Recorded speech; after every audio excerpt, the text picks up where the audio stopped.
Let's say English for kids. It's story time! The story for today is about the elves and the shoemaker.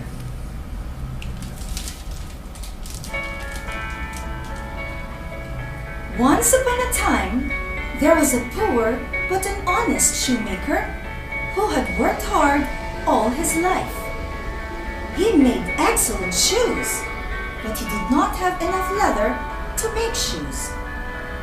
And if so, he and his wife would not have any food to eat. One day, the shoemaker had only enough leather to make one pair of shoes.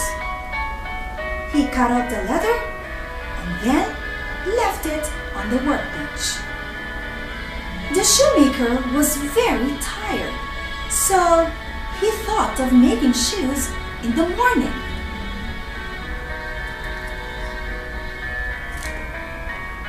That morning, he found a pair of nicely finished shoes on his workbench. Soon, a man came in and bought the shoes for a good price. With the money he received from selling a pair of shoes, the shoemaker was able to buy enough leather to make 2 new pairs of shoes. He cut out the leather and went to sleep. The next morning, there were 2 pairs of beautiful shoes. The shoemaker displayed the pairs of shoes by the window, and before lunchtime, he had sold both pairs for an excellent price. Soon, the shoemaker became a wealthy man. The shoemaker and his wife wanted to know who was making all the wonderful shoes for them. So, that night, the shoemaker left some leather in his workbench, just like before. Then, instead of going to bed, he and his wife hid behind the curtains. Suddenly, they saw 2 tiny elves.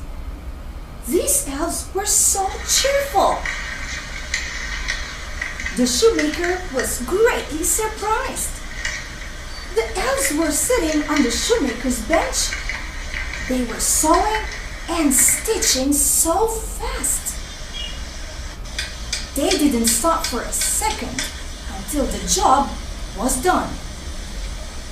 As soon as the 2 elves finished their job, they disappeared into thin air.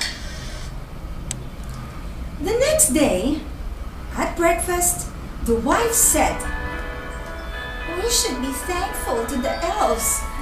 They have made us rich, and since they started coming, we have no troubles at all. Don't you think it would be a good idea to give them a gift?" Well, that's a great idea. But what should we give them? Asked the shoemaker. They were torn and dirty clothes, and I worry about them since it's always cold outside. The wife replied. You're right, The shoemaker added. The shoemaker and his wife decided to repay the elves for their help. The shoemaker's wife prepared a shirt, a vest, trousers, and a coat for the elves. And of course, the shoemaker made a pair of tiny shoes for each of them. That night, instead of leaving leather on his workbench, the shoemaker left the clothes and hid behind the curtains. When the elves came, they sat down to work, but they couldn't find the leather. Instead, there were clothes and shoes on the workbench. The elves started laughing and seemed to be so delighted by the presents.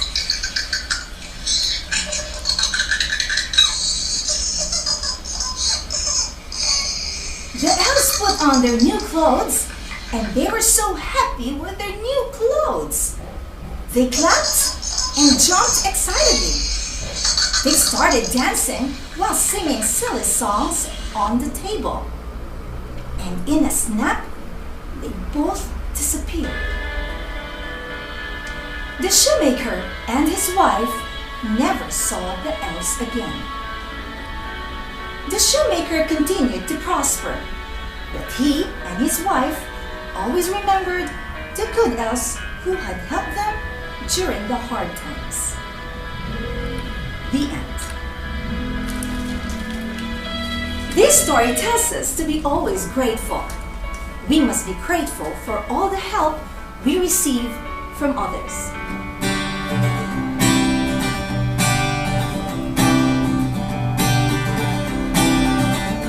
I hope you enjoyed the story. Join me again next time for more learning, singing, and storytelling. Be sure to check out and subscribe to Let's Say English for Kids channel. Thanks for watching!